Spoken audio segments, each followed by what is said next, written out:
Oi, gente, bom dia, boa tarde, boa noite. Como vocês estão? Saudade de vocês, viu?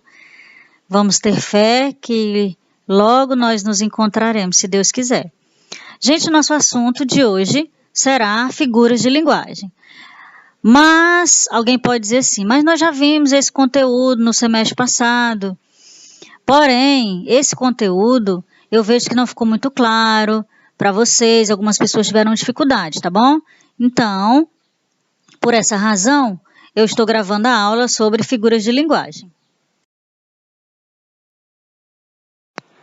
Para início de conversa, nós temos que entender o que é o sentido denotativo e o conotativo. O sentido denotativo é o sentido das palavras no seu sentido real, no seu sentido literal, no sentido em que estas palavras aparecem no dicionário. Então, a gente pode até fazer um link que a palavra denotativo inicia com D e a palavra dicionário também com D, para ficar mais fácil, tá certo? Então, o sentido denotativo é o sentido que está no dicionário. O sentido conotativo é o sentido irreal, é o sentido figurado, é o sentido da palavra fora do seu contexto original, muito usado na literatura. Pessoal, são várias as figuras de linguagem. Nós vamos ver algumas. A primeira que nós vamos ver aqui é a comparação ou símile. A comparação é uma figura de linguagem muito usada por nós. Quem nunca, não é verdade? Quem nunca de nós comparou duas pessoas? Quem nunca comparou dois animais? Quem nunca comparou dois seres de modo geral? Quem nunca de nós comparou duas frutas? Certo? Então, a comparação é a figura de linguagem que vai ser usada para comparar as pessoas em que terão características comuns. Ou você também pode fazer essa comparação com dois adjetivos, com duas qualidades suas. Por exemplo, você diz assim, eu sou mais inteligente que esperta. Você está usando dois adjetivos, duas qualidades comuns a você, e está dizendo, está ressaltando que uma se sobressai à outra. Isso é a comparação. Uma coisa bacana da gente lembrar e da comparação é usar algumas palavras. Por exemplo, tal que nem, tanto quanto, como, assim como. Você diz assim, João é tão inteligente quanto Maria. Você usou dois seres e usou aí as palavrinhas tanto quanto. Pessoal, a metáfora. A metáfora é uma figura de linguagem que requer de nós uma interpretação para além do seu sentido real.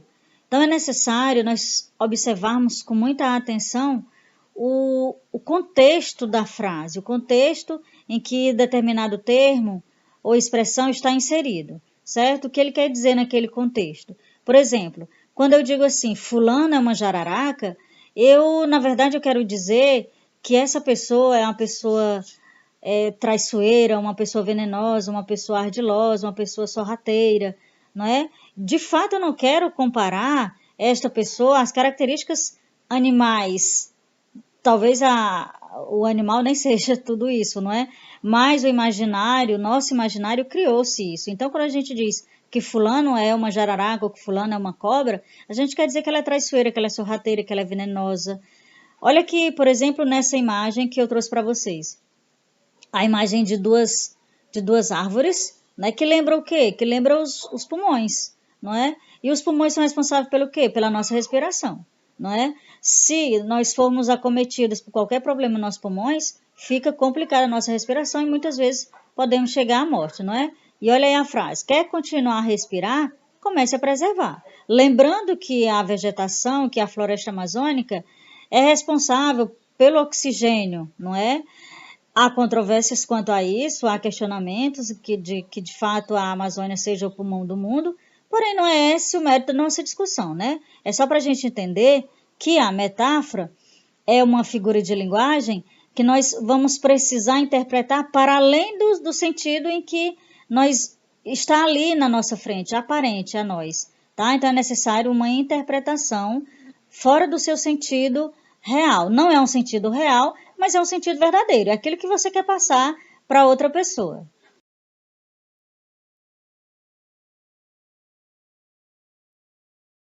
Gente, metonímia significa mudança de nome, ou seja, você vai substituir um termo ou uma expressão por outro ou por outra que expressa uma certa proximidade, tá certo? Então você pode dizer, nós temos inúmeras metonímias, mas por exemplo, você pode dizer o que está aí no exemplo que eu coloquei para vocês, ó. Com muito suor, o operário construiu a casa.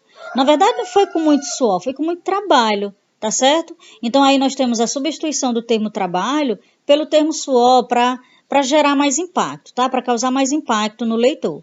Nós temos, por exemplo, metonímia entre autor e obra, quando eu digo assim, ler Machado de Assis em vez de ler a obra de Machado de Assis, né? Eu leio Machado de Assis, eu não leio o Machado, eu leio a obra do Machado. A metonímia, por exemplo, entre continente e conteúdo, tomar um copo d'água, em vez de você dizer tomar a água que está no copo. A metonímia também entre causa e efeito, viver de trabalho em vez de viver do produto do trabalho, ganhar a vida em vez de ganhar os meios de vida, sua a camisa para viver em vez de porque trabalha muito para viver, sua a camisa. Temos metonímia também entre a parte e o todo, morar na cidade em vez de morar numa parte da cidade. Não ter teto onde morar em vez de não ter casa para morar. Nós também podemos ter substituição do objeto pela matéria, quando a gente diz assim, ele não vale um níquel, né? Em vez de dizer ele não vale uma moeda feita de níquel, tá certo? E por fim a gente ainda pode ter metonímia, por exemplo, trocando o produto pelo lugar ou pela marca. Quando a gente diz assim, vou comprar um Bombril, você vai comprar uma esponja de aço. O Bombril é a marca, não é? Ah, ele tomou umas Bramas, em vez de dizer que ele tomou umas cervejas fabricadas pela Brahma.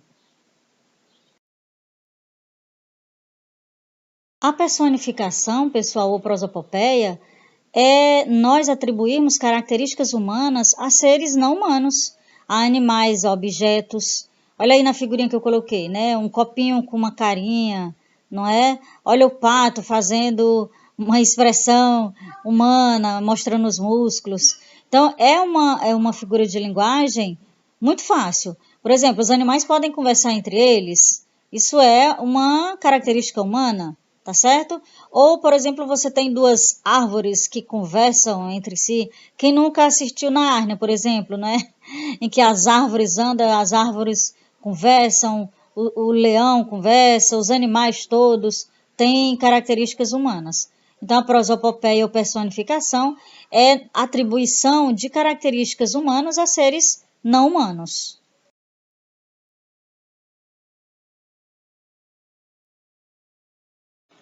Gente, a antítese são ideias contrárias, são palavras que vão expressar sentido antônimos, ou seja, ideias opostas.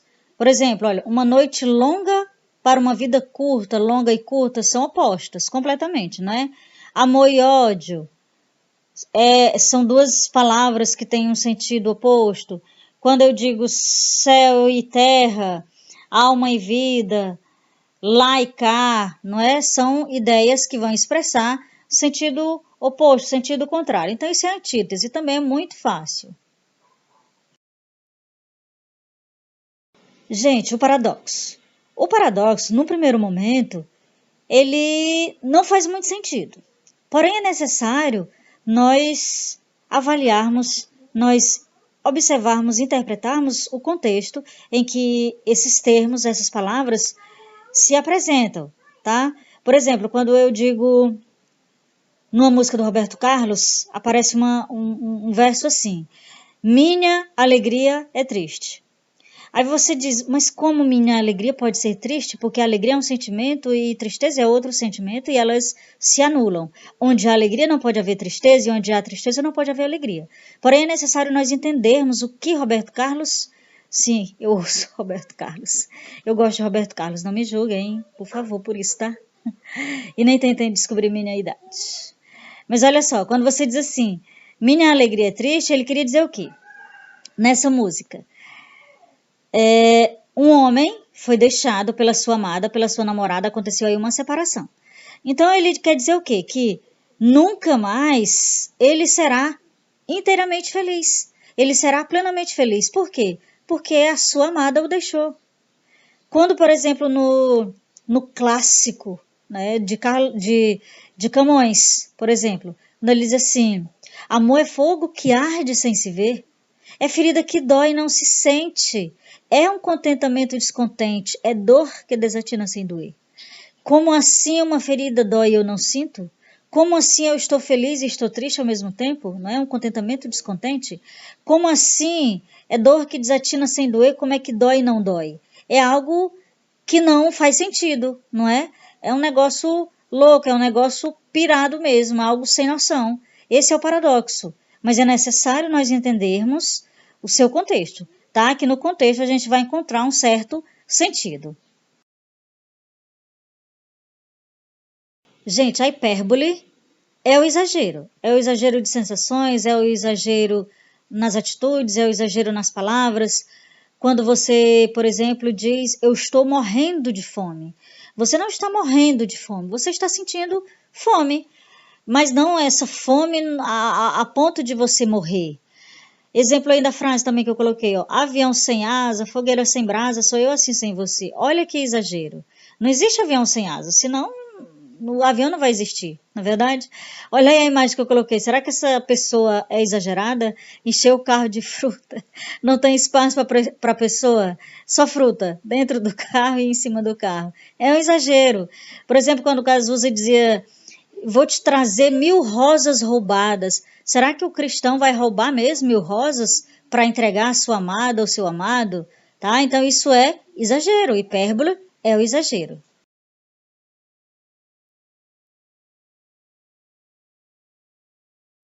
Pessoal, o eufemismo é uma figura que consiste na suavização, no abrandamento de uma expressão de sentido desagradável.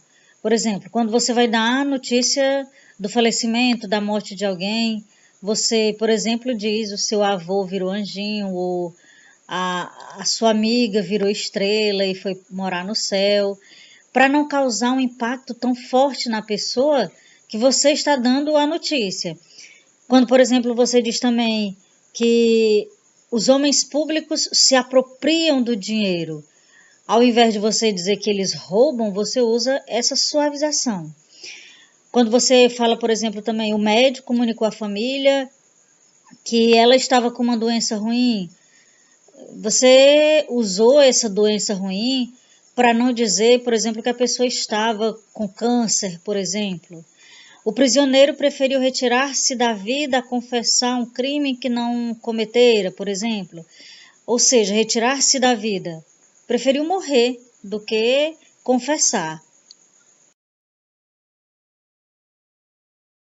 Pessoal, a ironia é uma das figuras de linguagem mais utilizada. Quem nunca foi irônico na vida, né? Ela consiste na inversão de sentido. Você afirma algo, mas na verdade você queria dizer o contrário. Geralmente, essa expressão, né, essa ironia vai visar a sátira ou a ridicularização ou mesmo a crítica. Né? De fato, muitas vezes se usa a ironia para criticar. Olha o exemplo aí da trechinho da música da Nayara Azevedo, R$ 50. Que lixo, você tá de brincadeira. Então, é aqui o seu futebol toda quarta-feira. O cara fala para ela que vai pro futebol, mas na verdade vai se encontrar com uma outra pessoa, né? Quando você diz também, que careta mais bonita, onde já se viu, né? Uma careta ser bonita. Por exemplo, também quando você diz, cada vez que você interrompe o colega sem pedir licença, percebo como é bem educado. Na verdade, a pessoa que interrompe outra pessoa sem pedir com licença, sem pedir licença, não é educado. É exatamente o contrário daquilo que ela quer dizer, né? Para não chamá-lo de mal educado, é irônico. Gente, a anáfora é a repetição de um termo, geralmente no início do verso, mas também pode ocorrer no meio do verso. E essa repetição é para enfatizar a mensagem, criando uma maior expressividade. Olha o exemplo. Amor é fogo que arde sem se ver, é ferida que dói e não se sente, é um contentamento descontente, é dor que desatina sem doer. Percebe aí a repetição do verbo ser no início de cada verso? Outro exemplo. Na solidão, solitude, na solidão entrei, na solidão perdi, nunca me alegrarei. É um verso de Mário de Andrade.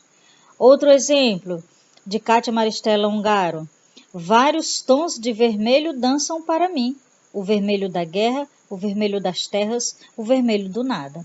Então, a anáfora é a repetição de um termo ou de uma expressão para enfatizar o sentido da mensagem. Galera, a aliteração é a repetição de sons consonantais. Ou seja, você vai ter uma consoante ou um conjunto de consoantes que vai se repetir.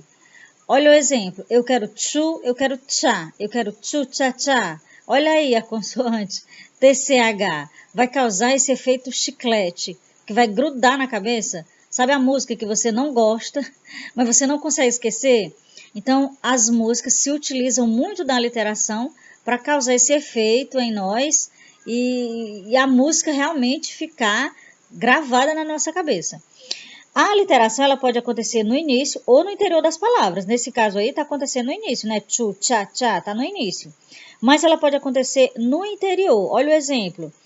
Ele era bruto, bravo, como a agreste região onde nascera e morrera. O que está acontecendo? A repetição da letra R, da consoante R. Bruto, bravo, agreste, nascera e morrera. Pessoal, a assonância é muito parecido com a literação, por quê? Porque é repetição. Porém, aqui é a repetição de sons vocálicos. Essa repetição é para causar maior expressividade e realçar o sentido da mensagem. Olha o exemplo.